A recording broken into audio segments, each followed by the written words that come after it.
do a little bit better every single day. And for some reason, that has just been a refrain in my mind for weeks. If I just do a little bit better today than I did yesterday, then eventually I'll get there. I don't need to be perfect today. I just need to be a little bit better today than I was yesterday.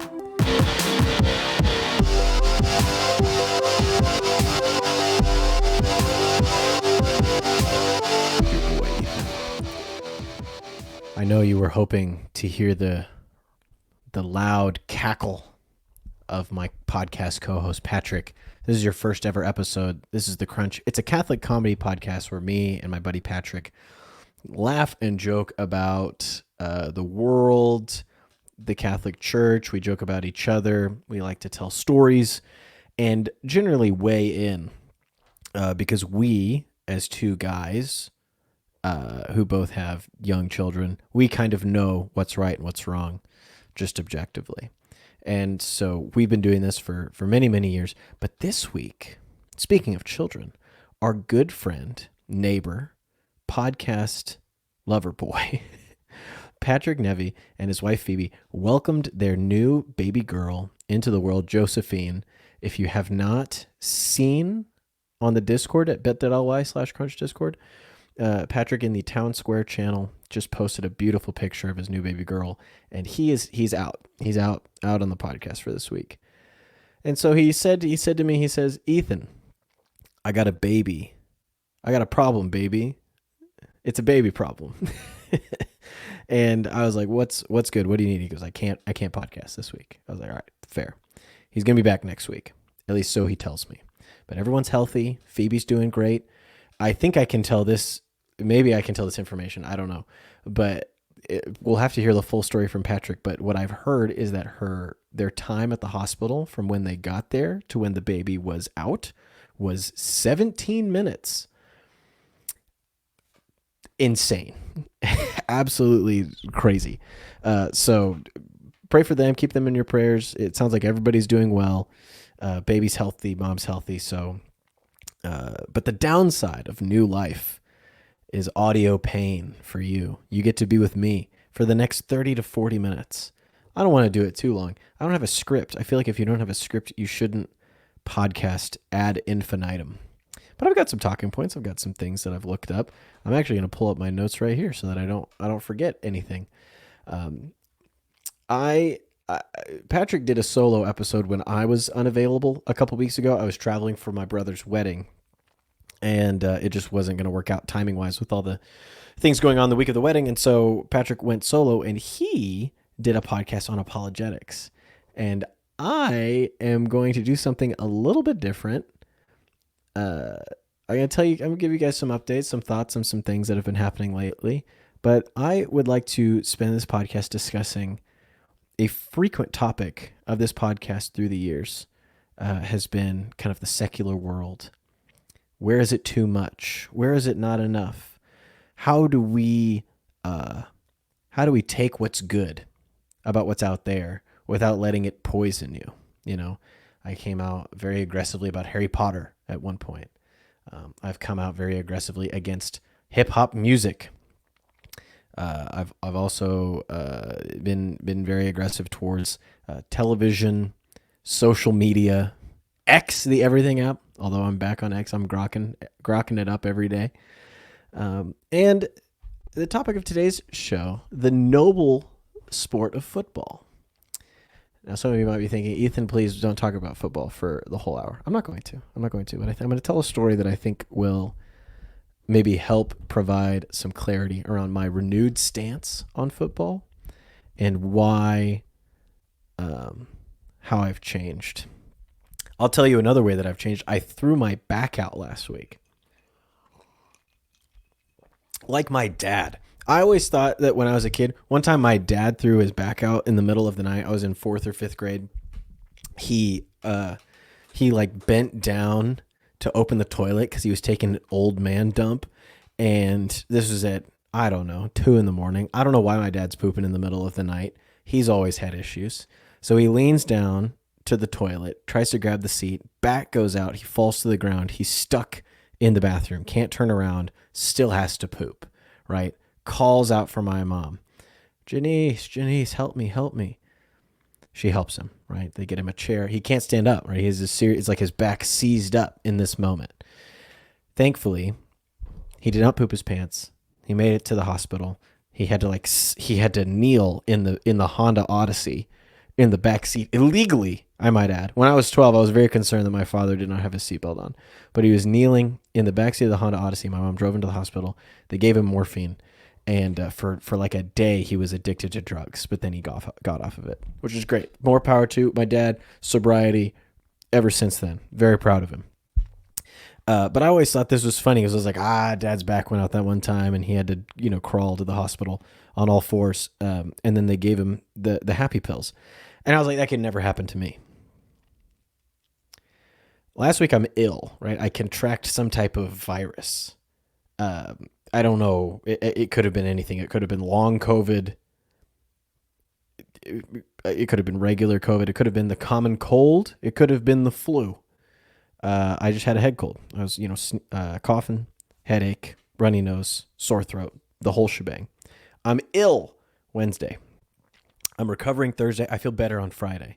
Friday, a beautiful morning. I'm like, it's that great feeling where you feel like you feel like a king, where you've been sick for a few days, and then you come back and like you're not sick, and it's that like free. It's like getting out of jail.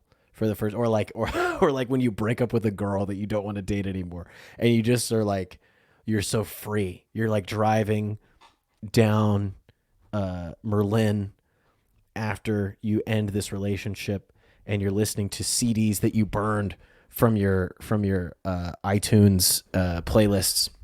And you're listening to Data Life. I was a big Data Life kid back in high school. Anyway, so I'm listening to Data Life, and I'm. And the sickness is over. I go on a walk on Friday morning. I pray the rosary. I'm feeling good. The sun is out. It's starting to get a bit cooler in the mornings. I come home. I crack open a right-wing history book. Oswald Spengler's The Decline of the West. I'm like, man, I'm having such a great morning. I'm going to read a little bit before I start work. Peter's still sleeping. Emma's over there. She's making herself breakfast, whatever she's doing. She's on her own. I'm going to read for a little bit, read for maybe like 10 minutes, get a little Spengler in before I start my work day. Here I am thinking that I'm going to be, electric on Friday. I'm sitting down. I open the book. I get about 2 sentences in to old Ozzy. I cough because I'm still recovering.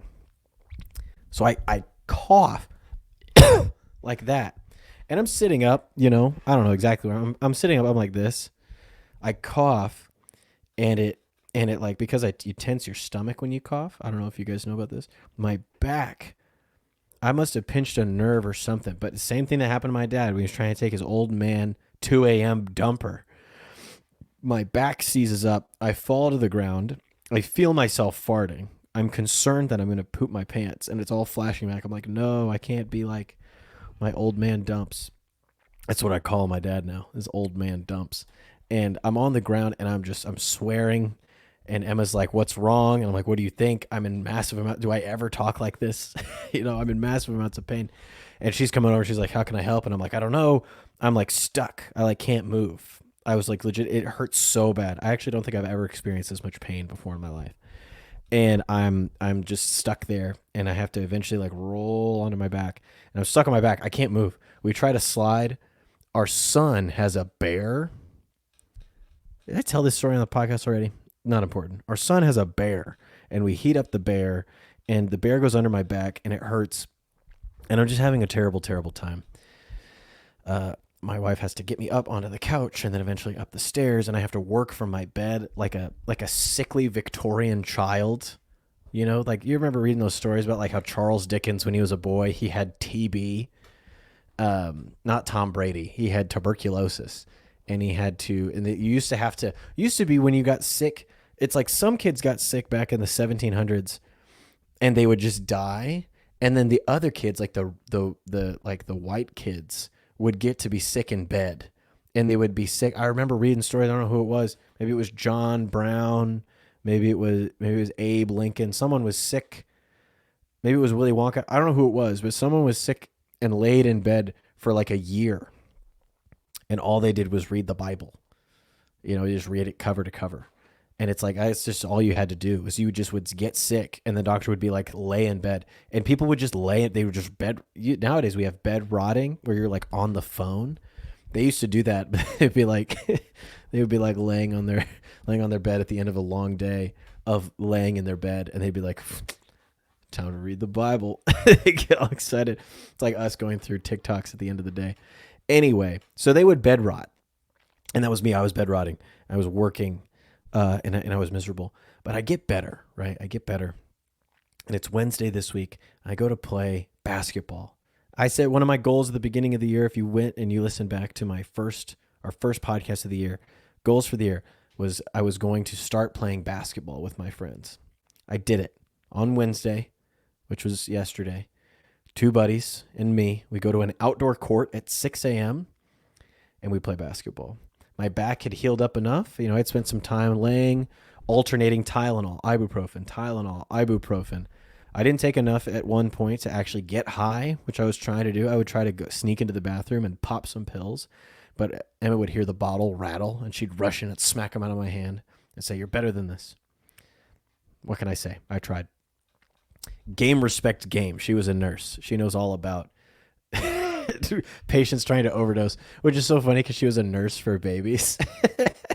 Just imagine, like, you see a little hand come up out of the crib to try and grab more morphine. Anyway, so I was better, right? Better Wednesday. I go to play basketball. I twist my ankle playing basketball, and not because someone crossed me up, because I sink a wet jumper off the baseline, and my ops plants his foot under my landing spot, and I twist my ankle as I'm coming down. So I got the swollen ankle. I got the back is still kind of hurting. I'm not sick anymore, but I got the solo podcast, and there's a lot going on. I had to drive 2 hours today to get a table for my wife. We've got this project that we're doing that in the garage. It's taking up the whole garage. It's paint, it's furniture, it's a whole thing. It's just been a busy time, right? Which is why I was going to talk about a few other things, but this is a good transition point into my topic for today. Maybe I can get to the other things at the end of the show. There's a lot going on, which is why I'm excited for the fall. Specifically, I'm really excited for football. Now, don't get it twisted. I am not excited for the NFL. As far as I'm concerned, the NFL is not football. The NFL is a big show where you can watch ads and listen to some of the worst commentators in the sport. Like I absolutely despise listening to like Joe Buck. I despise listening to Tony Romo. Ever since John Madden tragically died. Is John Madden dead? John Madden dead. Look up John Madden dead. Oh, he died in 2021 on December 28th. Dang.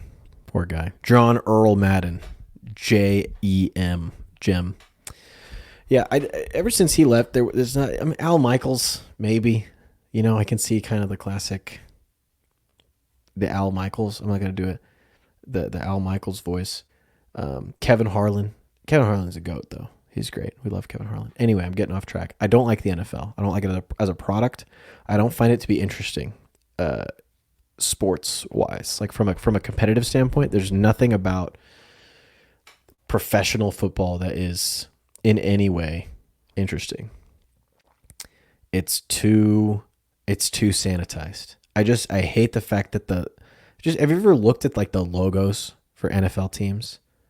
The Giants logo, imagine you're a team named the Giants and you're one of the great teams of the state of New York. Your Giants, like think about what a giant is. And your logo is just the letters of the state that you live in. It's just a big N and a big Y. Think about the Jets, dude, while we're at it. The Jets logo is just the word Jets. Like this is why I don't have any respect for the NFL. It's just like they have this global brand, maybe global, at least it's it's one of the biggest brands in America, the NFL, biggest products, Sunday pastime. And it's just like, it's disgusting the way that some of these teams are handled from a market. It could be so much more interesting. But they don't take any risks. I don't like that. We could get into more about NFL another time. But what I do love is college football, specifically Kansas State football, and that's where I went to school. And this has been a point of contention in my life for a long time. Because when I was a boy, I would watch Chiefs games with my family. This is back when we were bad. We never won any Super Bowls or anything. So I would watch, because this is what we did on Sundays. We'd go to Mass, then we'd come home, we'd watch Chiefs game. I'd watch until halftime, then I'd go downstairs and I would play computer games. And then maybe I would watch the end of the game, Or if it was like Monday Night Football, I'd stay up late, watch with my family, Chiefs games. But the thing that was really, I liked it, but we never went to a Chiefs game. I still to this day, I've never been to a Chiefs game. Grew up in Kansas City, never went. But the other thing that we always did was we always watched K-State sports. And K-State was interesting because Darren Sproles was the all-time, I think he still is the all-time leading rusher in Kansas State history. He was a part of the team that beat OU in the Big 12 championship in 2001 in a stunner. A team that was, highly ranked. We had a great team that year. So I got to meet Darren Sproles one time, and it was at a barbecue restaurant in Kansas City. And this was when he played for the Chargers. So he got drafted out of college, and I got to meet him because he was from Olathe, which is where I'm from. And my mom was like, "Hey, do you remember me?" And his family was all like, "Yeah, we do remember you." And he was like one of the greatest K-State players of all time, ended up having a good career in the NFL. And so we'd always watch him. We always watch K-State. And then later on, we'd watch more. As I got closer and closer to college, it was somewhat less important because Saturdays kind of got taken up by, debate tournaments and that was my fault. I would never even thought about football when I was in high school because I had debate tournaments all throughout the fall, every Saturday. And so, but then I went to school at K-State, and it was big. It was huge. Every Saturday, the whole school. You guys went to college. You guys know what it's like. It was an amazing experience. Loved it. And then I joined Focus after college, and something broke in me in terms of my relationship with sports and media. And you can probably go back and you can listen to it live in real time. I think I was going through a period where I was very on fire for the faith. And I was very frustrated at the lack of community. And I was very frustrated at the lack of true friendships.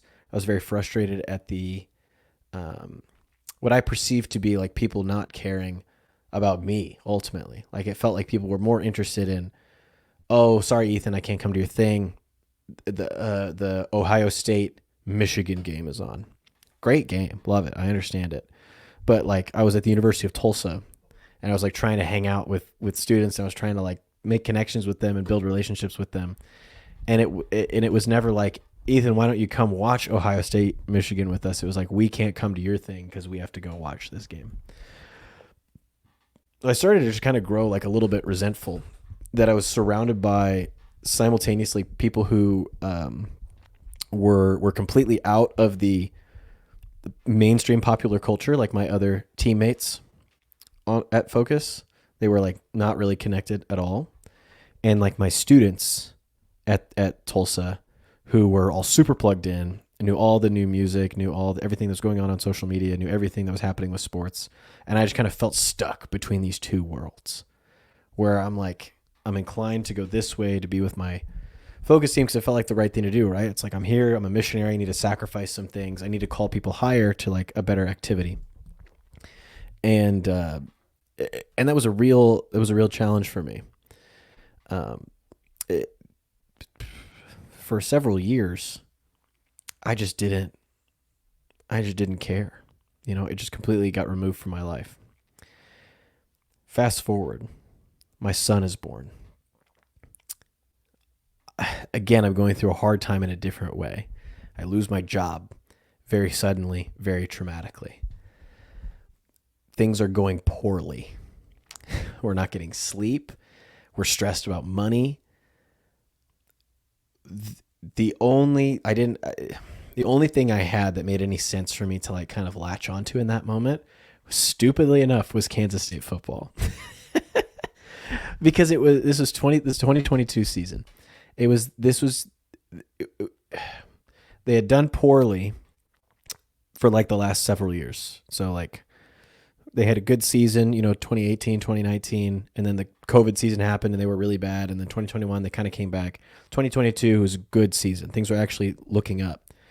And I started to watch the games because things were really bad with work. I was getting stressed out about, moving into a new house. I was getting stressed out about being a dad. My friendships were kind of all being shaken up. But all of a sudden, I'm like, this K-State team is on the path to winning the Big 12, potentially being in a really high level bowl game. And I'm like, it like was getting me excited. I was like, I had something to look forward to every week.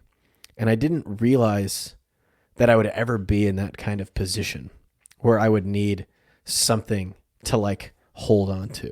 I've heard people say that before, but this is the first time I really experienced it. We had Deuce Vaughn, we had Will Howard, we had, all these great guys. And I loved watching that team. And then they win the Big 12 and they go and they play in the Sugar Bowl against Alabama and they lose, obviously.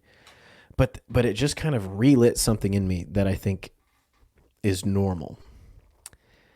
And the more that I dove in to the story of Kansas State football, and I want to tell you guys a little bit about this, the more it has completely warped and changed my whole opinion. Because it's easy to look back at that and be like, well, that's just something I needed for that period of time. But now it's changed even more because I understand more of the history of what happened specifically at K-State. So if you guys will indulge me, I'd like to tell you a little bit of a story. Phoebe, you know what I hate? What do you hate? Big tech. Okay. I live in constant fear of my precious Twitter account getting taken down because I don't own it. I like owning the places where my website is. And that's why the Crunch, I don't know if you know this, the Crunch website is hosted on Patmos. Are you familiar with Patmos? I am not. Tell me Well, I'm going to tell that's so good. So I'm going to tell you a little bit about it. Patmos is your island of refuge in the ocean of big tech. They provide top-notch web and app hosting services, hosting and API GPU services. And if you know what that means, tell me. That's awesome. I don't know if I should say that, but I'm not the techie guy. They handle all of our website stuff, and it runs more smooth than it ever has in the past. All backed by no censorship guarantee. I know I can say anything I want on this podcast. I made a joke on the last episode, a little bit off color. I know that me saying something like that isn't going to get me thrown off the internet, and our livelihood won't be taken away from us. You like feeding our children, right? I enjoy that very much. Thanks to Patmos, I can safely feed my children ongoing. They offer unbeatable pricing and security from the ground up because they own the dirt that their servers sit on. They own everything that your stuff is hosted on. And I get the best service because I have like an actual person to talk to. Her name's Camilla. She's great. And they never offshore or sub out work. Everything is done in-house by them. There's just no better value in tech services than Patmos. I'm honest. I'm being honest when I say that. They've taken such good care of us. Whether you want to build an awesome new app or a website or host your current site, all you need to do is reach out to Patmos at patmos.tech. They help businesses, missions, churches of all sizes accomplish their goals with great value and service. Tell them the Crunch sent you, and you get 10% off your next web project or free hosting migration, whichever you need. That's patmos.tech, freedom as a service. Isn't that great, Phoebe? It's amazing. I know, right? It's awesome. Thanks for joining me for the ad read. I love you. Hey, Phoebe. Do you remember when I crapped myself the first day I did Exodus 90? I will never forget that. So, hi, my name is Patrick Nevy. I did Exodus 90 a couple of years ago, and I did poop my pants on the first day because I fasted and drank too much coffee. But did you know that Exodus 90 is not just about fasting and cold showers before Easter? Did you know that? No, I didn't. Tell me more. So they do a little thing called St. Michael's Lent that you can actually go sign up for now if you are a man and you're interested in getting yourself ready for Advent, getting yourself ready for Christmas. You can download their app and you can actually get their. They have daily scripture meditations, prayers, reflections on getting closer to God as a man. They also have a new course on the Eucharist just in time for now that we're after the Eucharistic revival. We can get closer to Jesus Christ in the Eucharist. If you go to exodus90.com/the crunch, you can let them know that we sent you, and you can enjoy the beautiful prayers and courses they have available on there right now. It's exodus90.com/the crunch. Thank you, Exodus 90, for sponsoring this episode of The Crunch. I know I've been telling a story, but I'd like to tell a different story. So back in the 1980s, Kansas State was, you can look this up, the laughingstock of college football, bar none. The worst team in all of college football was Kansas State University. And I don't mean by like a little bit, like they were just last place. Like, it's difficult for me to describe this. They were the only team that had more than 500 losses in their entire program's history. The only one. The only one. It's just, it's insane, right? They had I think in 1988. That was like their fourth winless season in a row. Like they would go 0-1 and 10 or something like that. Like they lost every single game, or they would tie. You could tie back then. And so this is about the time when my parents were there. Actually, my parents were at K-State 1985 to 1989, in 1990. And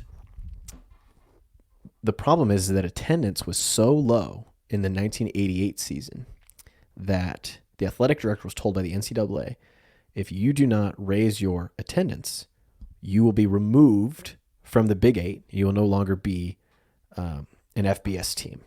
You will no longer be a Division I. I don't know exactly. They would be removed from the Big Eight, and they would no longer get to compete in the games. They probably just wouldn't have a football team anymore, right? They would just get rid of football. I don't know what that noise is. Can you guys hear that? Anyway, so the athletic director at the time, Steve Miller, he goes on a national hunt trying to find anybody who would coach here. Because they've been through like 4 head coaches in 4 seasons. Like it's just every year it's a revolving door. Nobody can make heads or tails of the program. None of the players want to be there. The players are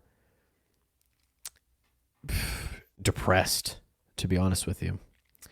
And he finds the offensive coordinator at Iowa, a guy by the name of Bill Snyder. Now, Bill had been all over the place. He coached in at the high school level, and then coached at like North Texas for a little bit, and then coached at he was at another school before then, like another smaller school. So like he was like a wide receiver coach and a quarterbacks coach, and then he got an offensive coordinator job with Kirk Ferentz, who's still the head coach at Iowa at Iowa, and he was there for a while. And he was this was when Iowa was really good. Like they were winning a lot of games, doing very well in the Big Ten at the time. And so he hires this guy, or he tries to hire him. And Bill comes, and this is a guy who loves people. And so he goes onto the campus, and he starts talking to the students. They didn't know who he was. And he was asking them about Manhattan. He was asking them about K-State. Every single one of them stopped, took time out of their day. They were very kind to him, very respectful to him. Great conversation. And he looked around at the people. He's like, man, these are really good people. I mean, we're in Manhattan, Kansas. These are salt of the earth, good people. And he looked at the state of the football program, the state of the athletics department. He's like, these are all people that really care. And I think we could do something here. And so he leaves, his successful offensive coordinator job to take the head coaching job at K-State.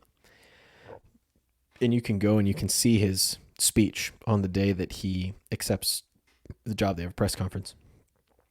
He says something that is played before every K-State football game.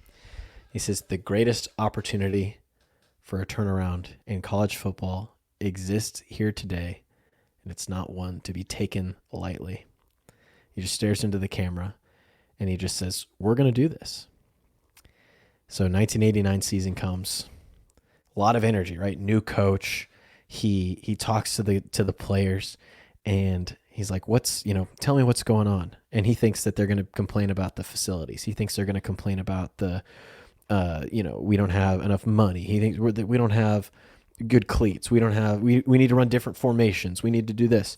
And he's like, the players unanimously just told him, Coach, we're just embarrassed.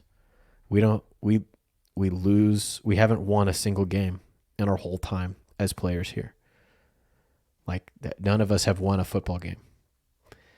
When we go and we play on Saturday and we lose, we don't go to class on Monday, and we don't go to class on Tuesday, and we don't go to class on Wednesday because we just are so embarrassed. And so he immediately recognized, okay, this is like a human problem. These are guys that are beaten down. These are men that are broken. So I got to build them back up. And obviously there's a lot of other issues too. So he had the most intense winter conditioning possible, weeded out the team till there were like 40 guys left.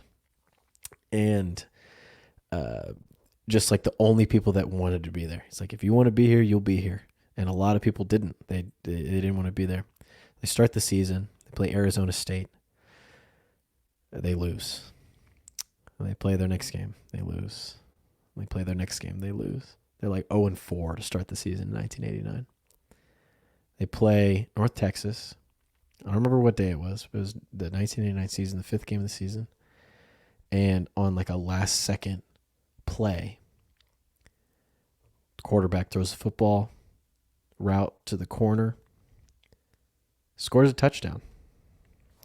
I'm actually going to pull this up because this is, if you guys will bear with me, K-State eats North Texas. 1989 final drive. Because I want you guys to hear the elation in the voice of the commentator, Stan Weber, who's a father of a friend of mine, by the way. I want you guys to hear what he says. I'm going to try to pull it up here. There it is right there. Okay. Because this might make me cry when I talk about this. Present. Share screen.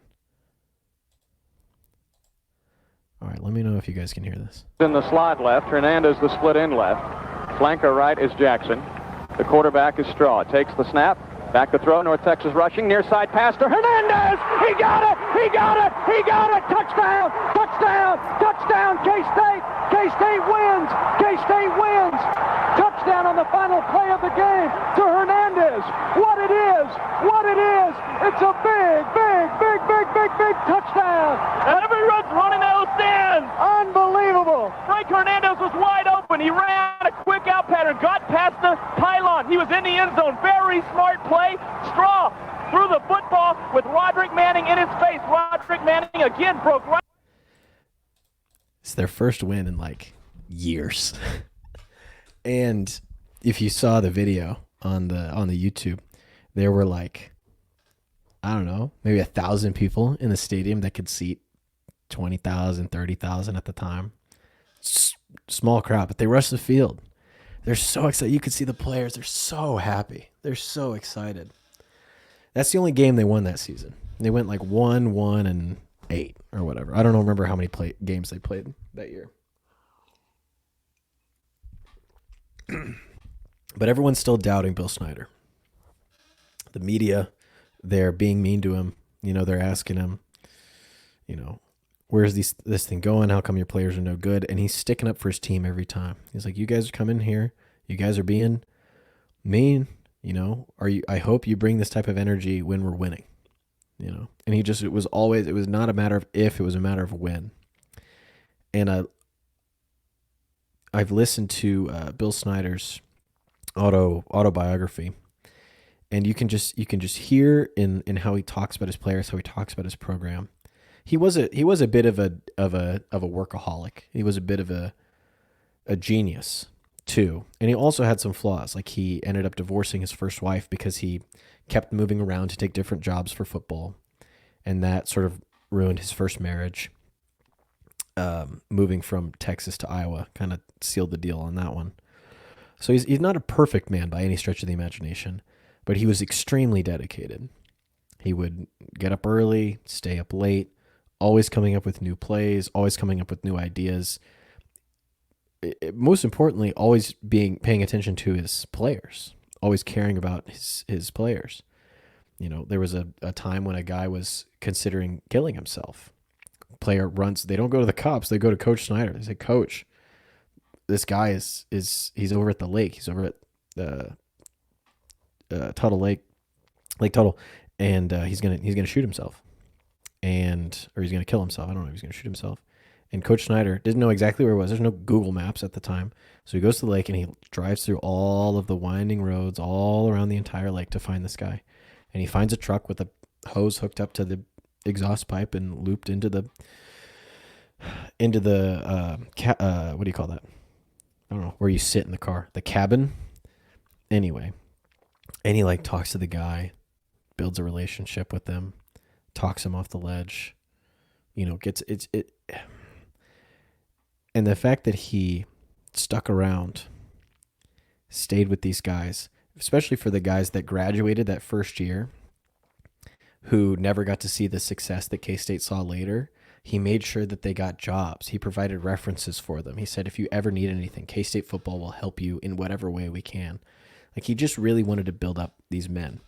And I firmly believe that clip that I showed you, had K-State not won that game in 1989, I don't think I'd be here doing this podcast.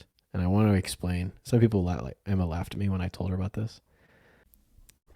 Hello, it's me from the future. Well, in this podcast, I'm from the future, but for you listening, I'm from the past. And if this ad gets used again, I'm even more in the past. But I'm not in the future for the future me that's recording a future episode that this ad is in. But what I'm going to talk to you today about is the Consecrate America campaign.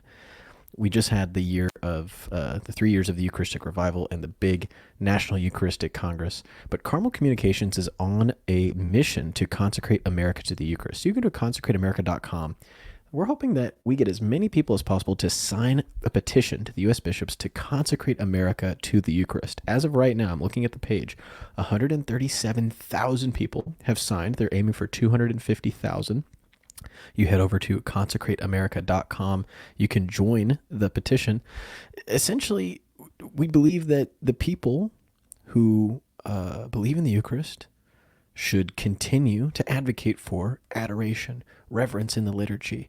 I mean, we can't just stop because the Congress happened and it's over now. It feels like it's over now. We have to keep going. And one of the ways that Carmel Communications is doing this, and they are petitioning the bishops to consecrate America to the Eucharist. 50 million American Catholics have left the Catholic faith in the past 30 years. It is time to stop seeking worldly solutions to spiritual problems. If we consecrate America, then we will be placing this into God's hands. We will be seeking out a spiritual solution to a spiritual problem. So head on over to consecrateamerica.com, sign the petition today. I'd like to thank Carmel Communications for sponsoring this episode of The Crunch. Go to consecrateamerica.com, sign the petition now.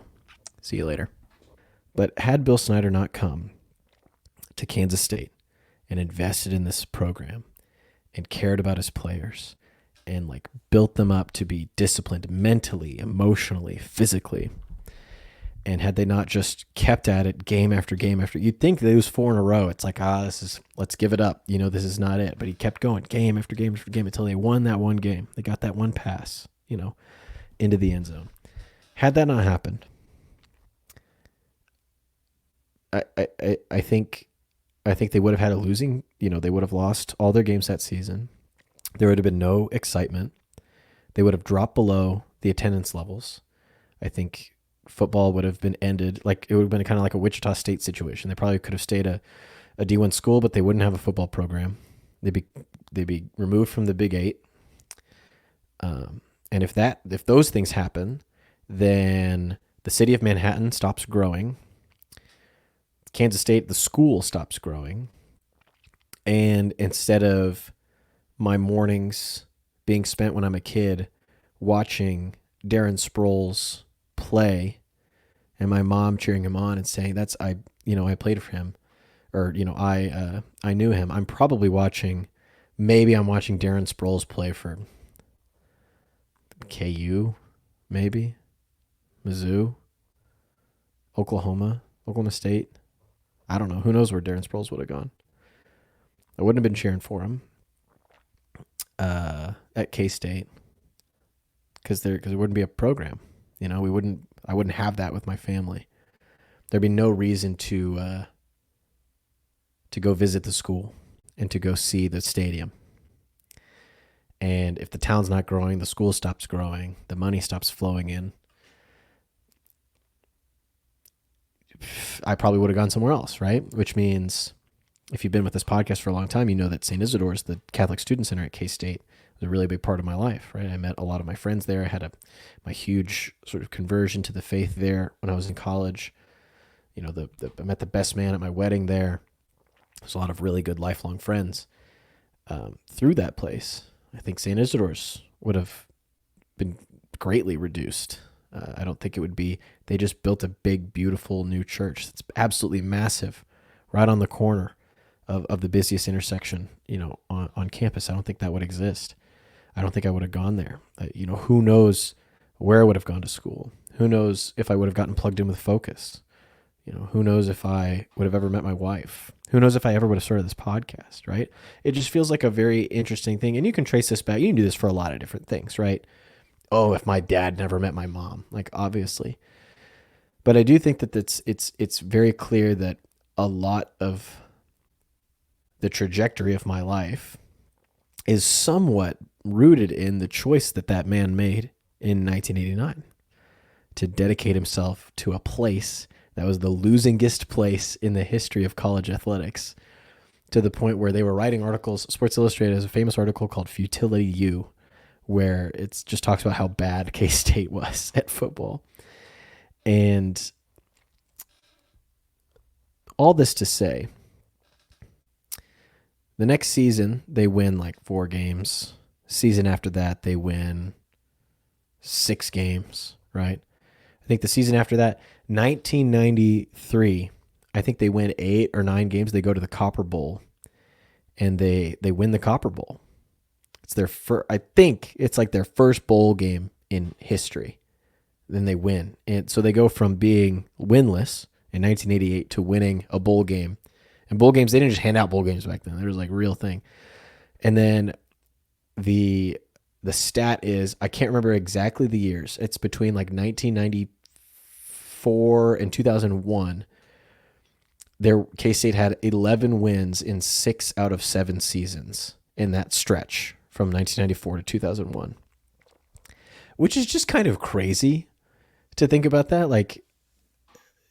That's what we think of teams like the SEC and Alabama, Michigan, Ohio State, Georgia. We think of those teams are the teams that do that kind of thing. But K-State was it was a national powerhouse, and which is amazing, right? I don't even really remember it. I just kind of remember Darren Sproles. That's really all I remember back in the day, because I was so young. I was born in '96, so I sort of missed the reign of Bill as one of the greatest coaches. Bill Snyder ended up retiring, 2016, 2017, one of only 6 college coaches in history with over 200 wins.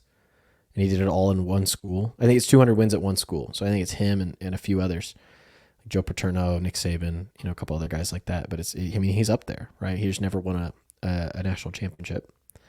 And so I think about, I've been thinking about Bill. I've been thinking about K-State football a lot, because to me, it's a really important reminder that one of Bill's big things that he talks about, he has these 16 goals for success. They're kind of cheesy, right? But one of them is do a little bit better every single day. And for some reason, that has just been a refrain in my mind for weeks. if I just do a little bit better today than I did yesterday, then eventually I'll get there. I don't need to be perfect today. I just need to be a little bit better today than I was yesterday. And that was the mindset that Bill had with his players. So if we're just a little bit better today than we were yesterday, if we just do our absolute best every single time, if we are committed and disciplined, then we can go from being the absolute worst team in the country. It's just crazy because you can't fathom something like this today. The absolute worst to being one of the best, right? And so I think about that with myself. I feel like there's so many areas in my life where I am just the worst. Like there's just things that I can't get over. I can't seem to break certain habits. I can't seem to set myself up for success in the way that I would like to. I know that I'm capable of so much, and yet I always shoot myself in the foot. But thinking about what happened at K-State and thinking about how it impacted me years later, right? Bill Snyder doesn't know who the hell I am. He doesn't know anything about you guys. He doesn't know anything about the Crunch Catholic Podcast. Doesn't know anything about my family.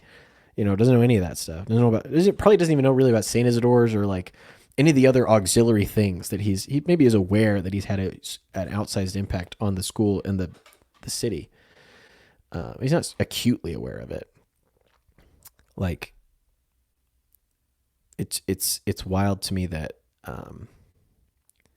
that could be the impact that I have at some point, right?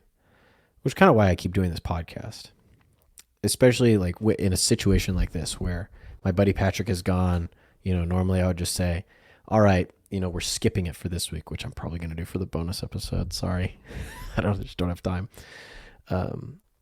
But like, I believe that if I keep trying to get a little bit better every day and I don't become complacent and I don't come up with the excuses that so many dads come up with when they start having kids and they get busy with work, is that I don't have time or I don't have energy to invest in things that are cool. I just got a new job at a place called BVM Studio. I'm so excited because I get to build something, right? But it's not going to be built overnight. It's going to take years to get it to where it's this cool, awesome, profitable business that is helping people.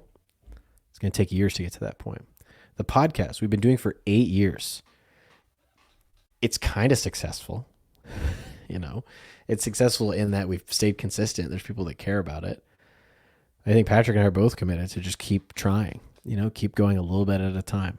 How much further can we get? And there's seasons, right? Seasons where it's easier, seasons where it's harder. I just don't want to give up. So I don't know what you guys think, but in my mind, I've really come around to sports being something specifically, and I think it's fine to just have one thing, right? For me, it's like it's K-State football, it's K-State basketball. I like the NBA. I'm not watching NBA games. Maybe the finals. I'll watch the finals. The NFL. You guys know how I feel about the NFL. I'll watch the Super Bowl. Like, I think it's fine to pick something that you really like and just enjoy it. Invite people over, watch it with them. I think I'm going to buy a TV, keep it in the closet, right? I don't think I'm going to have it out all the time, but I think we keep it in the closet, bring it out for games, put it away. I think that's okay. Because when I bring my son to these games eventually in person, I can tell him this story, right? And I can tell him more of it as time goes on. I can tell my other kids the story of this is really all the fruit of one man deciding to care and deciding to use everything that God gave him for something else. I'm not trying to hold up Bill Snyder as a saint, right? I don't think we can compare his story to other great saintly figures that have done really amazing things, right? He's no Ignatius of Loyola. He's no, I'm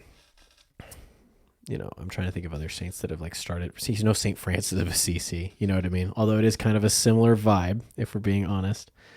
So I'm not trying to replace, the stories of the saints with the stories of a secular person. But for me, it's something that's it's so tangible, right? It's so real. And it's something that you can experience in a way that's maybe hits different than the stories of the Saints.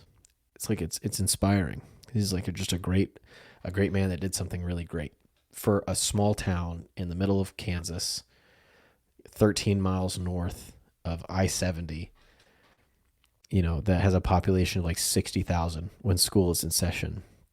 He like did something for that place, and that's why K-State holds the record for out-of-state bowl game attendance, in all of college football. I think it was the Fiesta Bowl when we played Oregon. I think we brought like 25,000 people to that game because people really care about that place because it means something, because it used to not mean something and now it does. It's different. It's like when people hate Alabama fans or Patriot fans, it's like you weren't there when it didn't mean anything, and I wasn't either really. So I think it's important. So I just wanted to share that story with you guys. I don't know if that impacts you in any way. You maybe already turned this off 20 minutes ago, and that's fine. I told you I was going to do I said in the Discord I was going to do avant-garde podcasting when Patrick had his baby. So it's late. I need to go to bed soon. I don't know when I'm going to do the dating corner. I don't know if I'm going to do the dating corner. But thank you for taking the time to be with me today. I'd like to thank our sponsors, Exodus 90. There's still time to join St. Michael's Lent. So go to exodus90.com/thecrunch. Check out your free trial, 14-day free trial, and catch up with the end of St. Michael's Lent. Shout out to Patmos Hosting Solutions. If you need someone to host your website or your services, your technology services, if you own a business, that's the place you should go. If you're looking for a job and you're young and you're a tech person and you want to work for a good company that is, focused on Catholic values, Patmos Hosting Solutions is the place to go. Shout out to Carmel Communications and Briefcase Marketing. I don't know if the Briefcase Marketing ad is up yet, but Patrick never told me, so I'm just going to shout it out there just in case. Thanks, guys. It was 47 minutes of just me talking. So hope you enjoyed it. Let me know what you think in the Discord, bit.ly/crunch Discord. And if you're so inclined to help support the podcast, go to patreon.com/thecrunch. Thank you all for listening. Please pray for us. We'll be praying for you, and we'll see you next time.